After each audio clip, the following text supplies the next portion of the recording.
Welcome to Sell Yourself Short, short-form performances of written works and interviews with the authors where we ask them to sell themselves.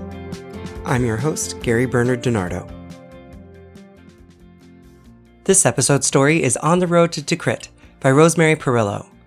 Join us after the performance when we speak with Rosemary and ask her to sell us on her, the story, and whatever else she has lined up.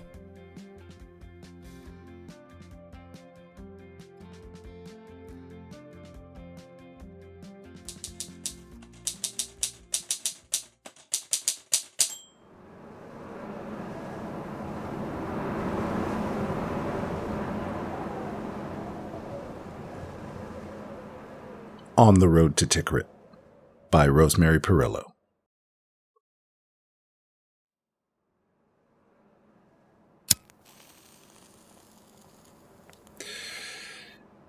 I wish I could quit these things. If my daddy saw me puffing one after another like this, he'd have my ass for lunch. Don't you start with those cancer sticks, boy. Don't be stupid like your old man. I did pretty good staying away from these things. That is until the first time I seen somebody blown up right in front of me. You ain't never ready for that shit. Closest I ever come to seeing blood run like that was hunting deer back home in Lafayette. But a deer ain't no human. A deer dies sad-eyed and quiet like a man. He dies screaming for his mama and his God. At least that's what I seen. And I ain't put these down since. Guess you're wondering what I'm doing here all by myself. Well, I don't rightly know. I just woke up and found myself in this place, which, frankly, I don't know what place it is. And man, it's cold here. I lost my shirt and jacket somewhere. I'm sure Horace must be waiting on me. I swear that boy get lost in a phone booth without me. No use kicking, though. Way I look at it, if there ain't a bunch of strangers trying to blow my head off, then this is an okay place for now. I need a break anyways. I'll be honest. I didn't really want to come. I mean, nobody wants to go to war unless they got a heart of stone and a liking for blood, which I don't. I joined the army to travel. Ain't much to see in Lafayette. And the recruiter, well, he sucked me right in. You know, son, you like basketball? Oh, yes, sir, sure do.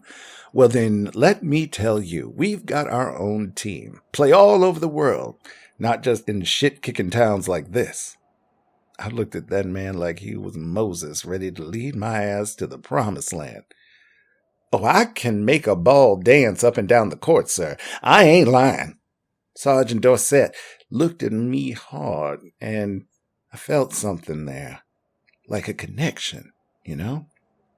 Like here was a man, cut and strong and looking fine in that uniform, and I knew I wanted to be that man. So we walked off to the recruiting office, and I signed my life over to him. Now here I am, wherever here is, and know what? I ain't seen a basketball since then. You believe I still got a taste for bubblegum? Mama sent me a whole tub of it. Hope I get home before it runs out. We'll see. 'Cause right now, we're definitely in stupidity mode here. Don't get me wrong. I know why we had to come and set things straight.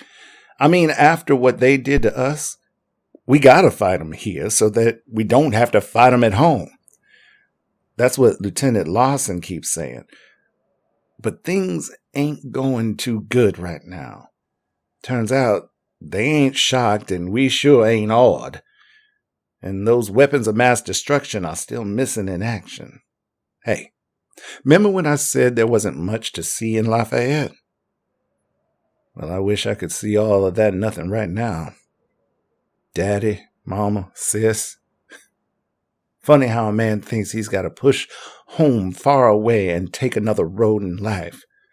Follow a bunch of strangers who talk a good game. Well, I found out nothing will turn a man into a crying baby faster than when he yearns for the home he left behind. Now, don't get me wrong. Me and Mama, we used to butt heads. She's the nervous type. Always thinking something bad's gonna happen. Worrying like hell about me and my sister, who, by the way, is a living saint. I used to get upset when Mama worried so much. Made me feel like something really bad was gonna happen to me because she was thinking on it so much. Gave me the creeps. When I told her I joined the army, she slapped me across the face so hard my head about hit the kitchen floor. "Damn you," she said. "But Mama, I'm going to play basketball for a real team where everybody's got new uniforms, not raggedy-ass stuff. Boy, you got shit for brains. Who gave you that line of bull crap? You bring me to him right now." And sure enough, she dragged me down to that recruiting office and made me point out Sergeant Dorset. She went right up in his face and told him he was no kind of man to go picking poor boys off the street and sending them to fight a rich man's war. I nearly crawled under Sergeant Dorset's desk. Never seen such a big, strong man get so small so fast. Didn't matter, though. Mama finally met her match, the U.S. Army, because they carted my ass off to boot camp the very day they said they would, even though Mama cursed them all to hell and back. Funny. I couldn't wait to get away from her. Couldn't wait to be my own man. Now, when I close my eyes at night, I see her. And I never thought I would, but I miss her. I'll save this gum for later. Yeah, I wasn't afraid of nothing back in Lafayette. But things are different here. I don't know if this is a rich man's war like Mama said, but when you're out on the streets, so scared you're almost peeing yourself, you don't care whose war it is. You're not thinking about making Baghdad safe for democracy. You're just trying to keep all of your body parts attached and your head on straight. Maybe Mama was right. Maybe I really do have shit for brains. Damn, it's cold. Wish I knew where my jacket was. You know, I'm really losing patience here. I ain't seen one single soul since I woke up. I'm starting to get fighting mad. And when that happens, I get strong. I got so mad at my daddy once, I took the back door right off the hinges. Man, me and my pop, we had some doozies too. But I'll tell you, don't let anybody say something bad about me. 'Cause he'll take right after him. Yep. He was so happy the first time he saw me in my uniform. Not like Mama. She wouldn't even look at me. But Pop was different. He stepped back and said, My, the Army sure can polish up a turd real good. That actually was Pop's way of giving me a compliment. I think he was proud of me.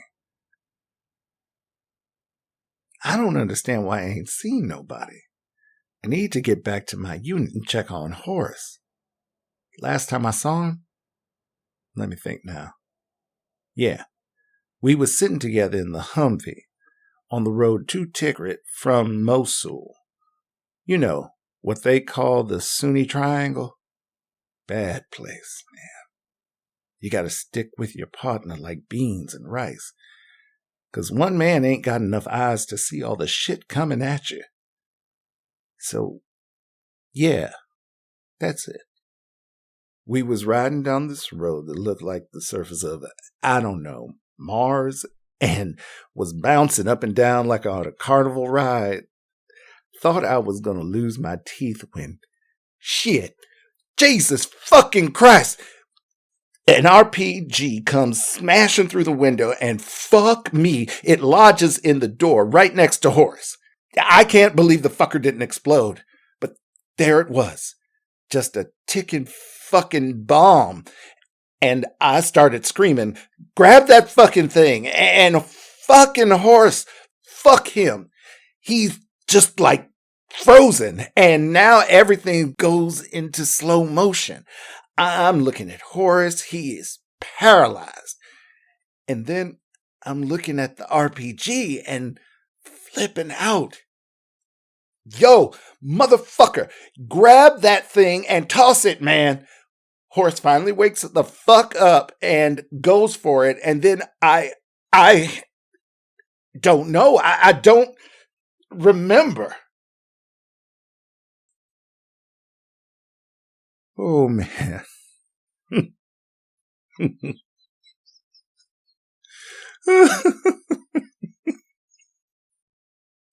Oh, man. Oh. Huh. How about them apples? I guess Horace fucked up. Sweet Jesus. You know, I ain't never want to hurt nobody. Not even that asshole who fired the RPG into our Humvee. It's just that sometimes you realize you're lost and you need directions. So you stop and ask a guy for help. And he tells you that what you need to do is to take the right turn just up ahead. Yeah, you go right up there and turn by the gas station, see? Right over there. And this guy's acting like he's so damn sure that turn's going to take you where you need to go. But you're not sure, right? You're trying to figure out, does he really know what the hell he's talking about? Or is he just telling me some bullshit? 'Cause he ain't got no clue. But he still has to be the man with all the answers. So like a goddamn moron, you fall for it. And you take that road to fucking hell. Well, let me give you all some good advice. Listen to your mama.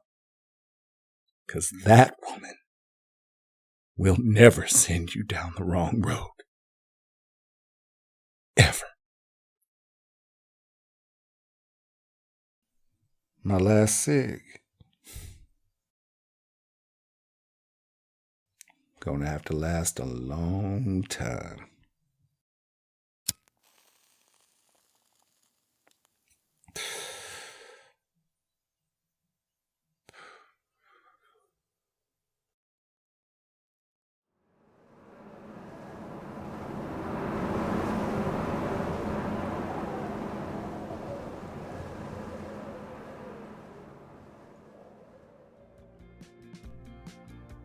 That was On the Road to Tikrit by Rosemary Parrillo and performed by Patrick M. Doneghy.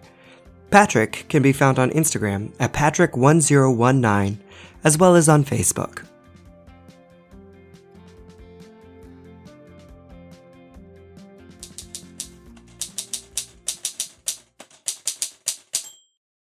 If you would like to be considered to perform on Sell Yourself Short, head over to our website at www.sellyourselfshortpod.com. From there, you can apply to be one of the voice actors featured on the show, or to have something you've written performed.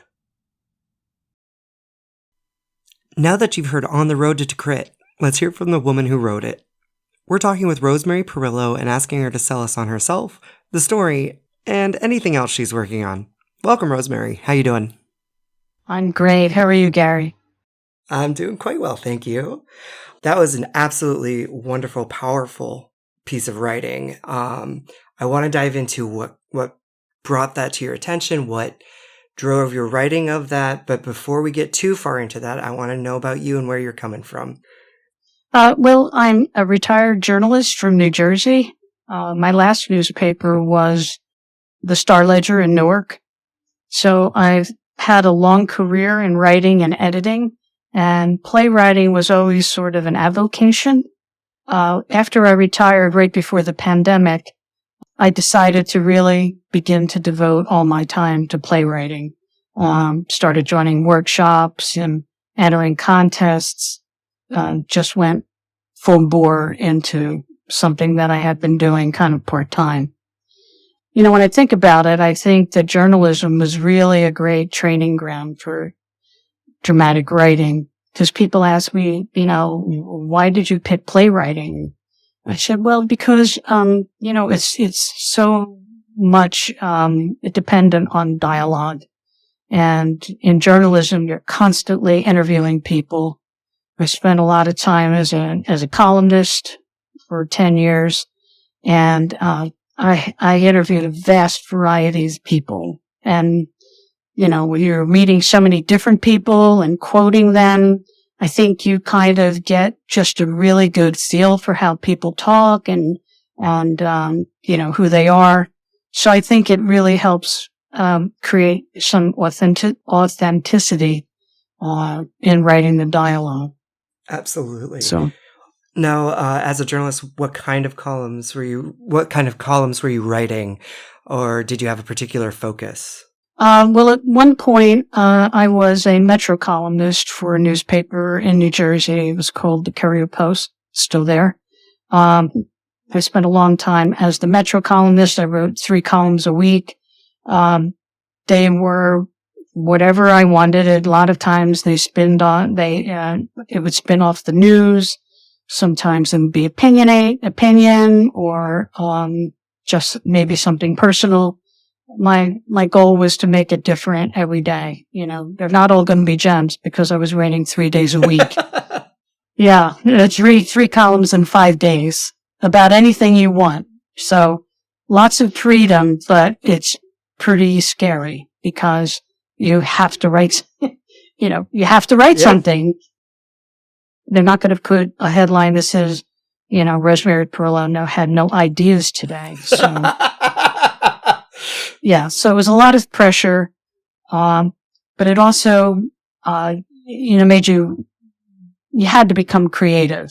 If you had a blank piece of paper in front of you, I'm dating myself, with typewriter and paper, or a blank computer screen, you have to figure out something. And sometimes, in those situations, I probably wrote some of my best columns because you really had to dig deep creatively to come up with something. I love that phrase and concept of sometimes giving yourself some parameters makes you actually break out into the creativity, because I struggle. That is a nightmare for me, what you just described, is having to be creative 3 times a week with no borders.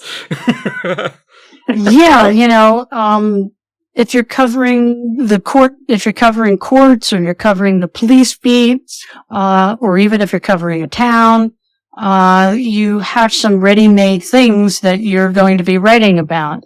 And, you have a lot of contacts, and, it helps to, fuel the fire. But when it's so open-ended that you can write about anything, it's a little bit scary, Sort of like playwriting. You can write a play about anything. And, and I was looking at your website, and I had, noticed that I absolutely adore the way you describe your focus, that your work centers on people caught in the crosshairs of calamity and self-doubt. That alone is worth chef's kiss. That is beautiful writing there. What are some of the works you've done before that you've had produced, and what are some of your favorites? Well, let's see. I had a very early success when I was first studying playwriting at the Walnut Street Theater School a while ago, and it was a play called Shelter. And, it was based on a story that happened, in Camden, New Jersey in the 80s, that I had worked on as a Metro editor. And in fact, a number of things that I write about really spin off of real news, real social issues. I like to, take social issues and then bring them down to the human level, and how these issues affect real people, how they affect neighborhoods, and, your workplace. So Shelter was very much that kind of story. And I had a very early success with it. It ran in a Freedom Theater in Philadelphia. And then, there was a long drought. I wasn't doing playwriting full time.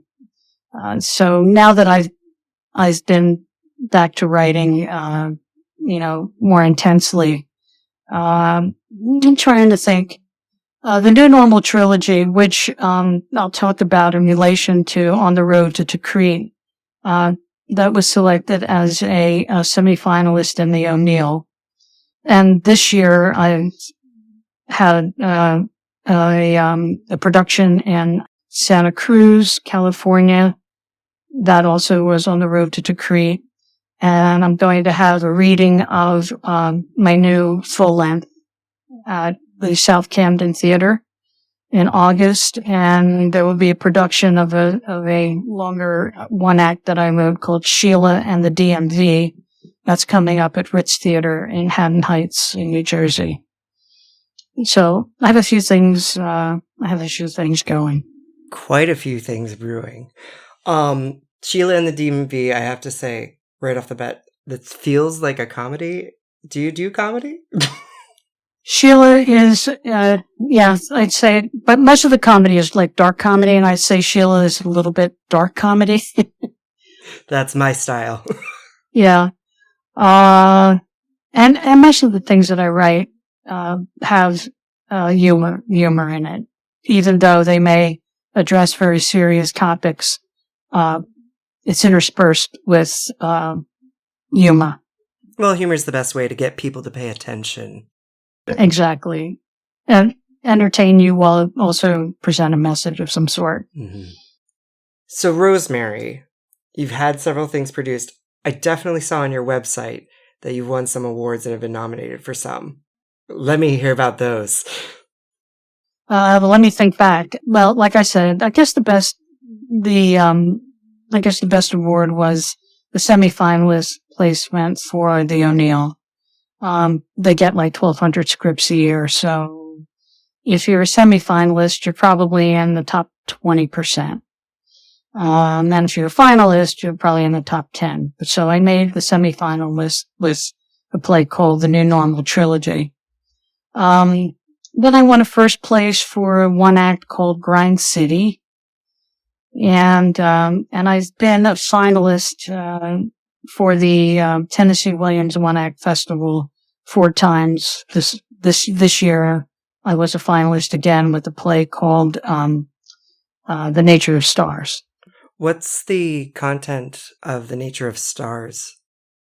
That one's about a woman who is a proprietor of a poetry bookstore, and her landlord has raised the rent beyond which she can afford, and she's going to have to close the store.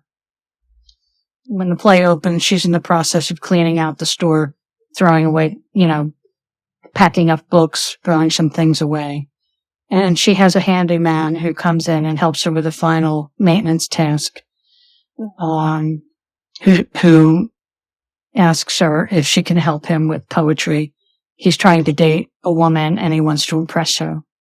So her whole message about poetry is that it's not as difficult as you think. It's not as off-putting as some people think. And anybody can be inspired by poetry and anyone can use poetry. It's just the poet and you having a conversation. And then there's a young girl who comes in who's a little bit troubled, and she has a summer reading list that the proprietor helps her with. They form somewhat of a bond with each other. But it's clear that the woman who owns the bookshop is despondent and thinking of not having good thoughts. Let's put it that way. So The Nature of Stars, it was a 2024 finalist for Tennessee Williams One Act Contest.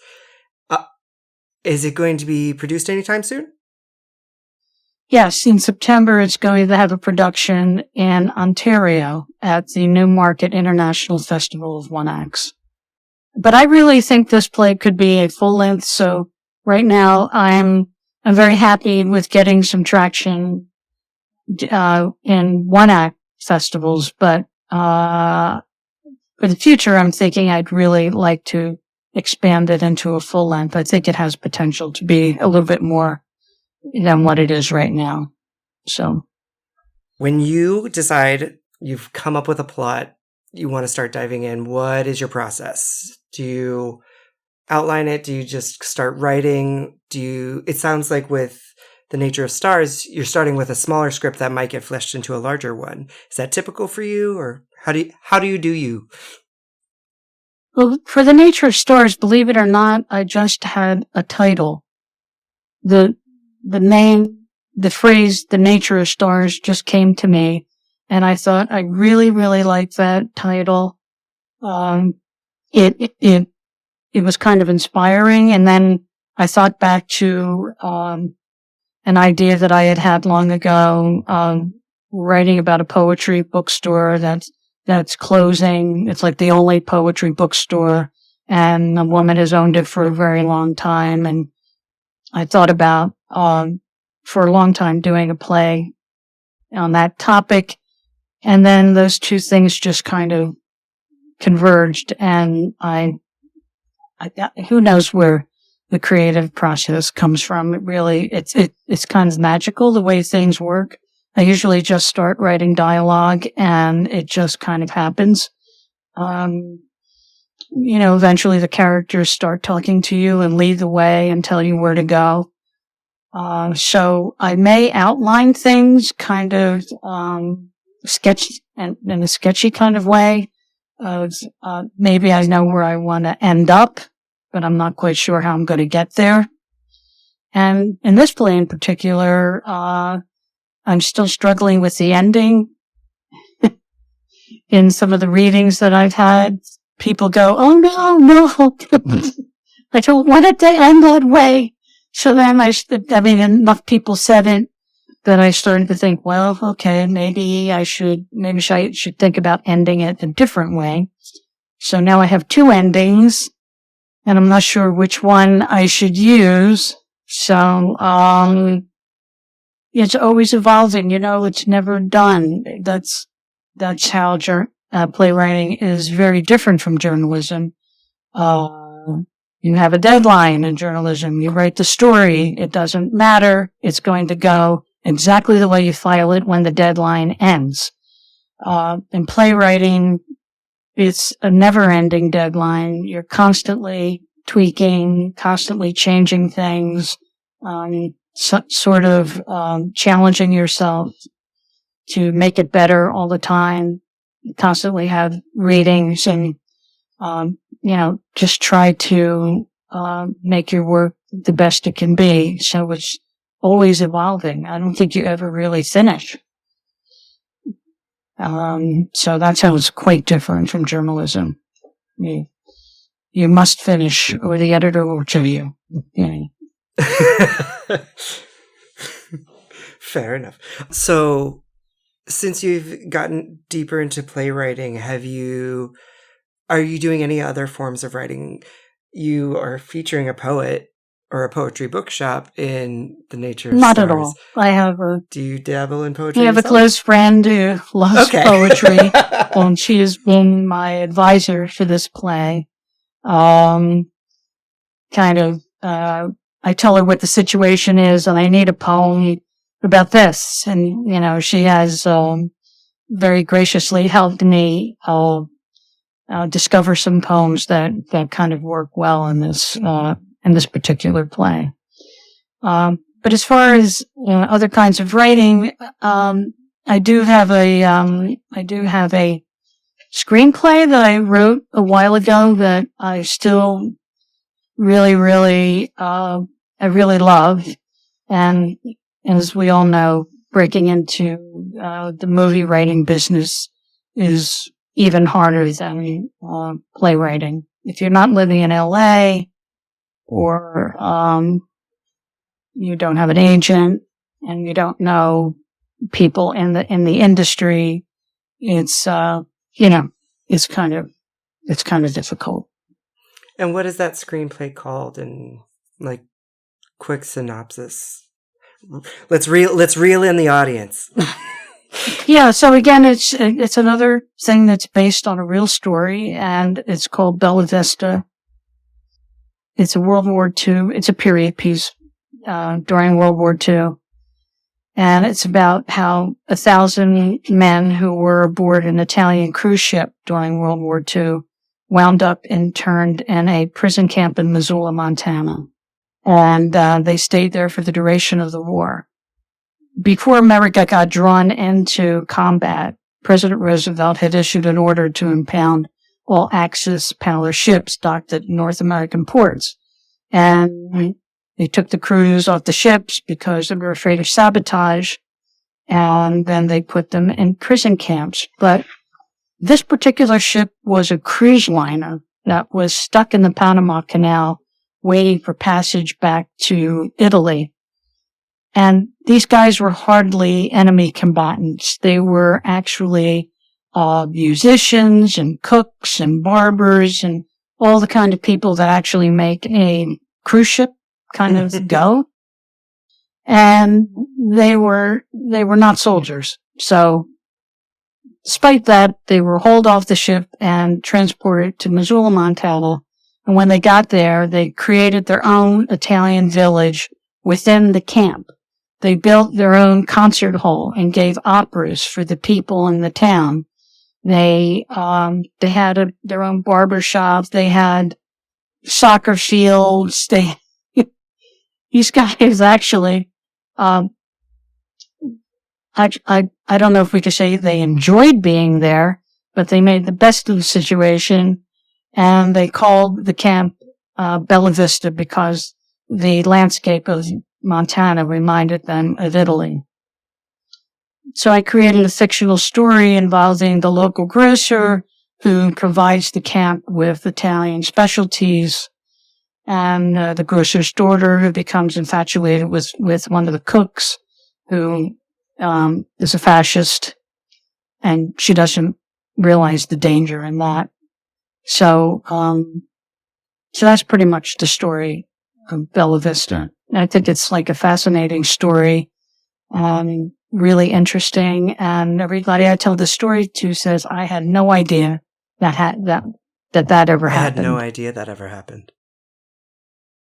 Okay, number 522. So Bella Vista comes from a true story. What inspired the piece we just heard? So On the Road to Tikrit was actually part of the New Normal trilogy, which I talked about earlier. And the New Normal trilogy was a play that examined fear and paranoia following 9/11.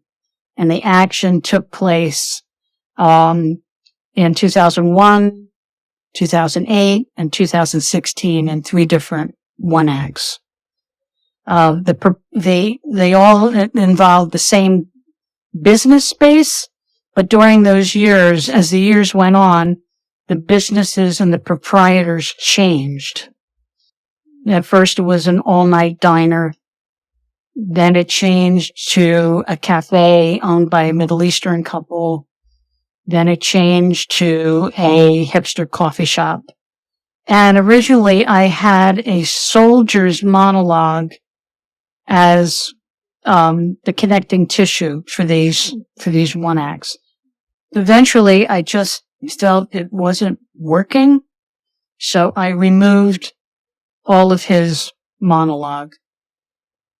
Then I guess it was last year I wanted to enter a contest for a group called Vet Rep, and that company, you can only enter work if you are a veteran or a child of a veteran, and my dad was in the Army and was in World War II. So I thought back to this monologue that I held of the soldier.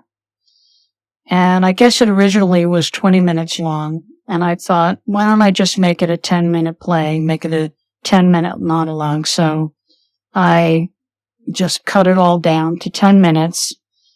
And that's actually how this play came to be.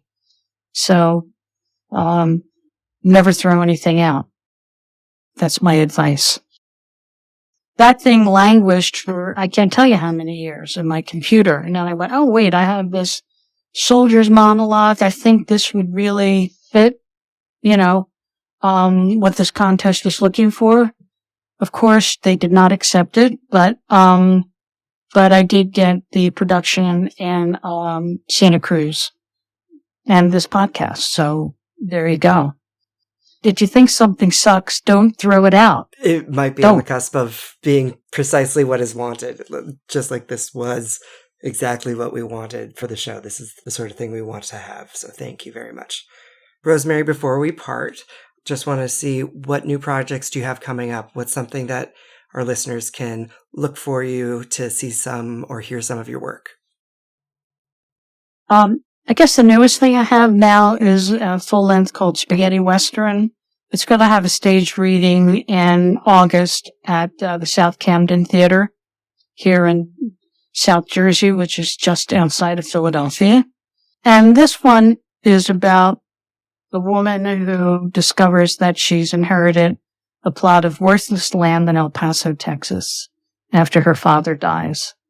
And her mom demands that she bury his ashes there, but when she goes out there, she realizes that this land is hard up against the border wall. She has a crisis trying to decide whether to leave her father there or not. So this piece is like partially autobiographical because I indeed inherited a piece of worthless land like this after both my parents passed away. And these are called ghost lots. And in the 60s and 70s, unscrupulous land dealers traveled all across the country touting unusable parcels of land in Texas and Nevada and Arizona. And they sold them as desirable retirement locations. And my dad, who was an Italian immigrant, but for some inexplicable reason, always wanted to go west and loved country music. I can never understand why, but he did. He fell for this and he bought this piece of worthless land, which I still own. His dream never was realized, and not just because he died fairly young, but because the purchase was, a piece of isolated desert land without public utilities. And there will never be public utilities there because all those parcels of land have been sold to people all across the country. And the city of El Paso can't bring them all together to provide utilities and to develop the area. So, it was just basically a scam. And I used that idea to create a play that looks at, basically another look at the American dream and how sometimes it just never comes true for some people. Almost like the American dream being built on foundations of sand. Yeah. Worthless sand. There you go. Well, on that lovely, pleasant note. So on that pleasant note, but again, there's humor in it. Like we said, entertain them to get their attention and get them to feel real feelings while you're doing it. I saw that on your website, people can kind of get a snapshot, a scene sample of certain works that you have. If somebody wanted to actually work with you to produce one of your shows, would they be able to go through a certain company, or should they contact you directly? They would contact me directly at this point at rosemaryparrillo.com. All of my work is posted there. I'm also on New Play Exchange. So, Rosemary, thank you very, very much for joining us today. Thank you so much for your contribution to the show. It was a wonderful, wonderful listening experience. And I can't wait to hear/see. I might try to sneak up to New Jersey to see that in August. So thank you very much. Thank you, Gary. I really appreciate the opportunity speaking with you and your listeners. So thanks a lot. Sell Yourself Short is a Curtin and Mike production. This episode was produced by Ed O'Shea and me, Gary Bernard DiNardo. If you enjoyed the show, like and subscribe. We'd love it if you shared this with someone you know or left us a review on whatever platform you use to find your podcasts. If you'd like to submit a piece to be considered for Sell Yourself Short, or if you would like to apply to perform in an episode, check out our website at www.sellyourselfshortpod.com. Until next time, remember, you gotta sell it.